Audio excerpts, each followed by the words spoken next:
Welcome to The Harvest, Atlanta's home for information and inspiration for living your season of life with grace. Brought to you by Senior Provisions, your resource for true solutions in senior care.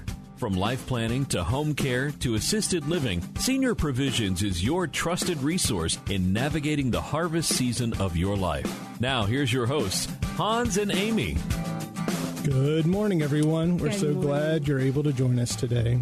We hope today's program honors our Lord as it blesses you.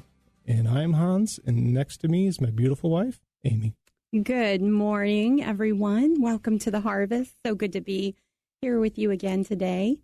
And we are sponsored by Senior Provisions. Senior Provisions is family-owned and a faith-based senior care advising company. And their goal and passion, our goal and passion, is to help families navigate through senior care and find the true solution to meet their needs. So thank you, Senior Provisions, for sponsoring us. Yep, indeed. Well, today our topic is levels of care. It is really the foundation of what it is we do in each and every day, what they are, when you need them, and who's going to pay for them. That's absolutely our wheelhouse. Those are the questions that are asked every single day. I would say of all the phone calls that we get day in and day out, most of them are, aside from kind of asking about different resources, but it is, I'm having a crisis with my mom, and I need to understand what level of care she's at, and is she ready for this level of care? And of course, every phone call, who's going to pay for that, and how can I pay for it? How can I pay for it? Well, and I think too, it starts with a very, fortunately or unfortunately, a very antiquated understanding of what senior care looks like. I think all of us have this idea that it's a very medical, institutional, very brightly lit, linoleum floored environment where you want to go visit your grandmother or grandfather, and that's not the case anymore. And I think that's kind of where we need to start, is to start talking about the general categories of breaking these down into two groups. So the two groups primarily center around the environment and what the condition in which the facility is providing. So we're into one is the residential. Well, let's start first with just talking a little bit about your expertise. So, and I know... Expertise, really? Yes, okay. Exactly. Well, what many of you may not know is Hans is our resident architect with Senior Provisions. He's architect and trained, and has many, many years of expertise in creating and developing different environments. And so as Senior Provisions really took off, we really saw a need to have some additional training. And he went through the CAPS certification program. So can you tell the folks what Aging in Place CAPS certified means? Yes. CAPS certified is an acronym. It's Certified Aging in Place Specialist.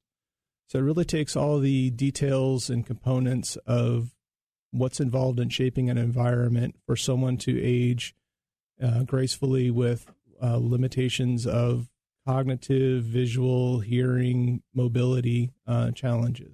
So give us an example of what a CAPS certified person might do for someone, say, at home. Well, going back to our company, it really became a skill set that we kind of learned to develop and to put into practice with clients we came into contact with. We've come into the story of someone's life late too many times, and they've gone ahead and they've made these very costly changes to their house, and they were not done in a way that enhanced the value of their home, but actually detracted from the value of their home. And they were often done without a forethought to how the care was going to be provided, if care was needed, how long this solution would work, and how wise of an investment of time and money this was for them long term. So, we've come into that environment where they've spent $30,000, $40,000 renovating their master bath and their entrance and all these kind of fundamental things that make using the house, work for them. But they didn't take into consideration who's going to help them in the shower. Right. How are they going to continue to kind of get around in those narrow hallways? Mm-hmm. Very interesting. Yeah. So then comes in the layering of the cost of care, and they've spent a large part of their nest egg on the house renovations, and now they're kind of in a difficult position. And that's where we've decided, it's really something we want to be a good steward of their time, their resources, and we want to step in and kind of be in front of that for them and come alongside and help. So you were starting to say that there are really kind of two, when we talk about levels of care and environments, there really are two main categories that most fall into. What are those again? They break down into a residential model and a medical model or institutional model. Okay. And that really comes down to the environment. You can kind of close your eyes and imagine residential. We're talking about living spaces, bedrooms, fabrics, window treatments, the care environment, the light levels are all of a very residential scale and feel. And then there's the medical. And that's kind of I think the picture that most people have in their head is a sea of linoleum, fluorescent lighting blaring in each and every room. There's a greater space allowed for observation and security and safety and just a higher level of vigilance with people that are more medically fragile. Mm. So there's a lot more courtesy given to privacy in a residential model and comfort. And in the institutional model, it's more about medical safety and administering and being able to observe medical conditions as they progress. Well, I was just thinking how much the care level of each individual senior shapes the better environment for them. Right. So that really, I was thinking I had a daughter that I've been working with for the last couple of weeks, whose dad was living at home, in his early 90s and doing really well for himself, taking care of all of his daily needs and preparing his meals. And she works full time. And so he just, carried on his day until she got home. And then he had a fall and he went to the hospital. And being in his early 90s, had a major kind of medical setback and then had to go to rehab, went into a skilled nursing environment, did very well. Then, as he was about to transition into, I guess, another residential environment, into an assisted living, had another medical setback and went back to the hospital. And so as I've been walking this journey with her, it's been very confusing and overwhelming for her. What level of care does he need? And it's very much being shaped by his ever-changing needs. Right. Well, and also, too, along those lines, I think we also have to talk about the human being and kind of how we've evolved from a medical model that we all know from the 40s, 50s, 60s to something that's growing to be a more residential model, that we're still dealing with human beings that heal better, they feel better, they restore better in environments that they're comfortable in. Yeah. And so we're finding more and more rehabs that were highly institutional medical environment transitioning to become more and more of a residential environment to that's a really good point. Bolster that kind of that environmental influence that where we are plays in our healing. Yeah. Well, we are coming up on vacation time, and we look forward every year to our time at the beach. And I know that environment really shapes my healing time and my renewing of my spirit time.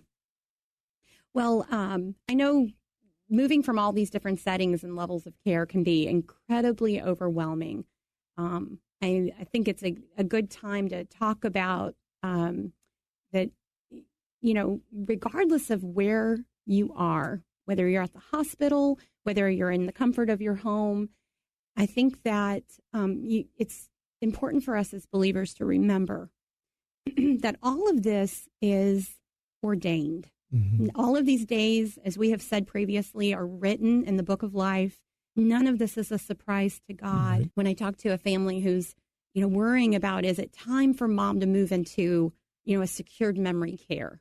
I think, relax, rest, and remember, it says in Isaiah. Yeah, my thoughts are not your thoughts. My ways are not your ways.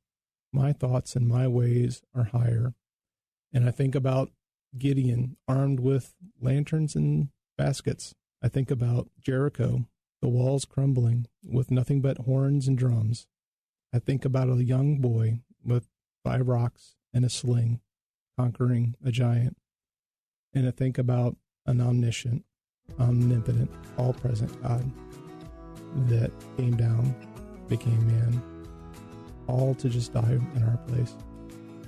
So thank God his ways and his thoughts are higher than ours. I think you're right. So take rest and peace in his dominion over circumstance. Well, let's take a break now, and we will come back and finish talking about levels of care.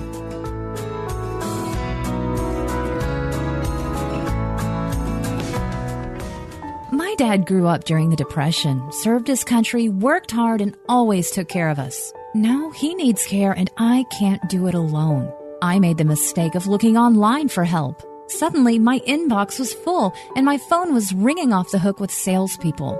I even spoke with a nice young girl who clearly knew as little about senior care as I did.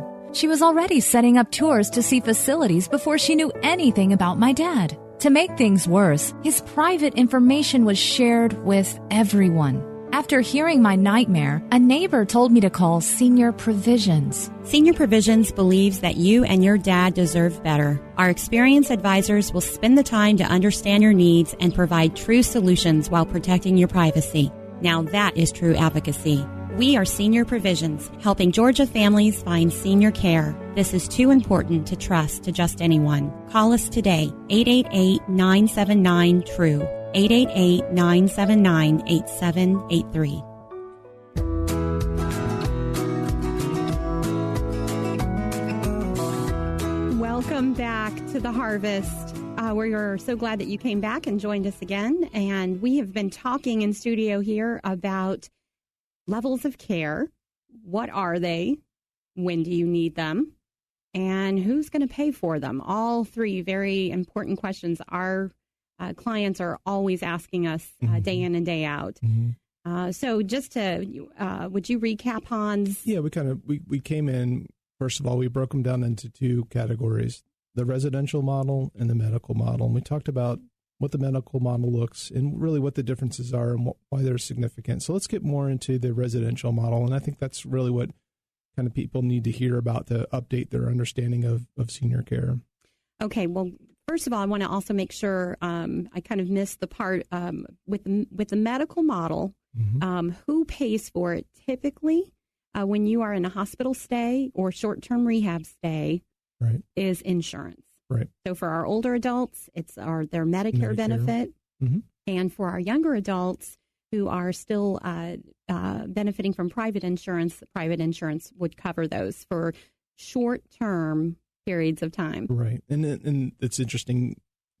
We kind of put that all together, and now we realize everyone's frame of reference is, insurance is going to pay for it. And that's really the hard thing about talking about senior care is getting into the who pays for it. And we'll put you off a little bit till we get to that point and talk more about the residential model, and then we'll talk about that. Well, I think if we closed our eyes and imagined our place of preference when we are under the weather or needing help, it would be at home. Of course, yes. It's a familiar environment. So having beautiful things around us and nice lighting and activities and fine dining, all of those things that make up that residential setting, that can be accomplished at home.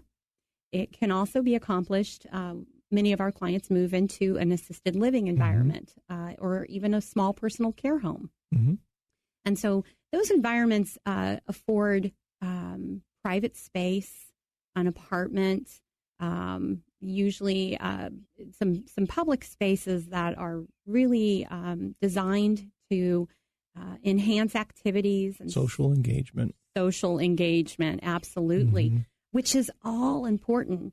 You're not feeling well, or you are recovering from a stroke, or you're progressing in an illness like Parkinson's, sitting at home in your familiar environment is fine. But, I really, really am passionate about what communities can offer and the activity programming that they do. Mm-hmm. They create an environment that has variety. Right. So if you're not a bingo player, you don't have to go to bingo. Right. If you prefer to go to a musical event or a Bible study, those are offered on the calendar as well. And then I think the most important thing that a community can offer that, frankly, you can't get at home is a peer group. Mm-hmm. A peer group gives an older adult an environment to share with people their own age. Right. People that have that shared experience. Mm-hmm. I mean, we love hanging out with our teenagers at home and their friends, and we laugh, and half the time we don't even know what they're talking about. Right. But when we hang out with our 40-somethings, we have a great time because we have a frame of reference together. We shared music, shared history, popular culture, and all of that. Yeah. Absolutely. So whether you are 40 or whether you are 80, that is a key and important. So big question. These are beautiful assisted livings, and we're going to talk a little bit about the Atlanta market and what's happening. These homes away from home, as I like to call them, unfortunately, right now in the state of Georgia, are all private pay. Right. So that is not covered by insurance. It's a long-term care environment. And in those care environments, they're taking care of what we call activities of daily living. ADLs. Yes. So that is bathing, dressing, grooming, toileting, transferring, all those things that help a senior get ready for their day, through their day, and then retire from their day. And having 24-hour care staff available to them is such a great comfort. So you've got the activities, you've got a residential, beautiful home environment, you've got fine dining, you've got a peer group, but then you have this 24-hour level of care. But it does come at a cost. Yep, it certainly does. And it's usually a shock when we talk to families. And average here in Atlanta is between $3,000 and $4,000 a month. And that is, if you've thought through and have planned ahead and you have long-term care insurance that will cover that, that's beautiful. That's great. For the most part, average income for our clients is anywhere from $2,000 to $2,500 a month. Right. So there's a gap there. I'm not a math major. You know that.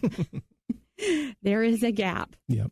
So we have to think about ways to bridge that gap. If someone's a veteran, there's some veterans benefits out there. We'll talk on future shows about the veterans benefits.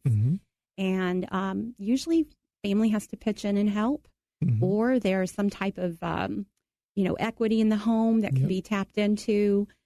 But the idea is that the care has to happen. Mom has to have a shower and get help day in and day out. So how can we creatively provide the best care value for her in the best environment? Right.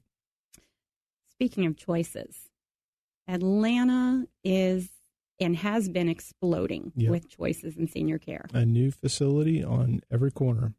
Yes. I think we've kind of lost count, haven't we?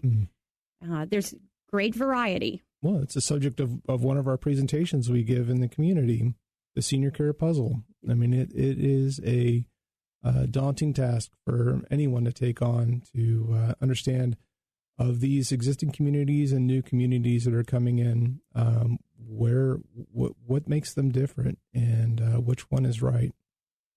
It's overwhelming. I think they're getting, I know our baby boomers and our older adults are just getting inundated with marketing material and direct marketing and invitations to all sorts of new communities, and they're looking, and that's wonderful. Go explore But when it comes to making your final selections, you really need someone that can kind of walk that journey with you, because your specific needs, both financial and care, and your future needs. So I'm going to give an example. So assisted living here in Atlanta is licensed, and there's certain criteria that you must meet in order to be able to move in. So one of the biggest criteria is that you are able to assist in your transfer. So if you're wheelchair bound, that doesn't eliminate you from being able to move into assisted living, but you have to be able to help. Now that looks different. Exactly. That's a very general phrase that does not have a lot of black and white to it. And we've seen community after community have a different interpretation of what that means. And so a knowledge of that and how those communities operate and the level of care and nursing staff and all of that shapes how they interpret that. So for example, I always say line up 3 assisted livings on the same street and take one senior, and he may go into the first community and they won't accept him because he is not able to get himself down to the dining room without assistance. So hangs his head, walks out, goes to the next assisted living. Oh, we're happy to take you. Absolutely. We'll have a staff come down.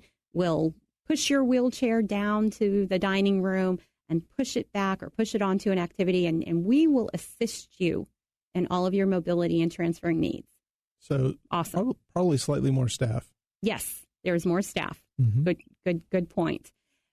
Oh, but at some point, you're not going to be able to stand and bear your own weight, which means you're basically standing up, maybe holding on to someone, and getting yourself out of the wheelchair and helping into bed.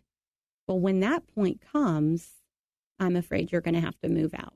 Right. So the senior hangs his head, walks out the door, goes down to the third property. Lo and behold, they'll meet all his needs now and into the future. But looking at these properties, these communities from the outside and making judgments based on marketing material or sales tours. Well, and to be fair, you're kind of giving the behind the curtain, full transparency version of what's going on. Often these words aren't spoken to the senior or the senior's family. They're just, this isn't a great fit, or we don't have a room available, or the other where, yeah, we'll take care of them all the way through. And then when census is high and this is a high care level that's costing them money to operate, all of a sudden that becomes less appealing to them, and they have no qualms about sending out the discharge notification. So there are facilities that say it and don't quite meet that, and having that continuity of an advisor in place to say, okay, here's how they really operate over time, because we stay engaged with our families. Well, it can be overwhelming. Absolutely. And once again, I'm going to pull from some of God's truths. Philippians tells us not to be anxious about anything, but in everything by prayer and supplication and with thanksgiving, let your requests be made known to God, and the peace of God, which surpasses all understanding, will guard your hearts and your minds in Christ Jesus. And you can stand on that truth, no matter what options you're looking at, no matter whether or not your parent is, falling into one level of care or another level of care. Don't be anxious, but in everything be in prayer. And we pray over our clients every day. Well, this concludes our show for today. Thank you for joining us. For more information on upcoming events or to have your senior care questions answered, call us at 888-979-8783 or go online to seniorprovisions.com. We're so glad you're able to join us today, and we look forward to speaking with you next week. We'll leave with our foundational scripture, "My God will supply all your needs according to his glorious riches in Christ Jesus." Philippians 4:19. God bless and have a great week.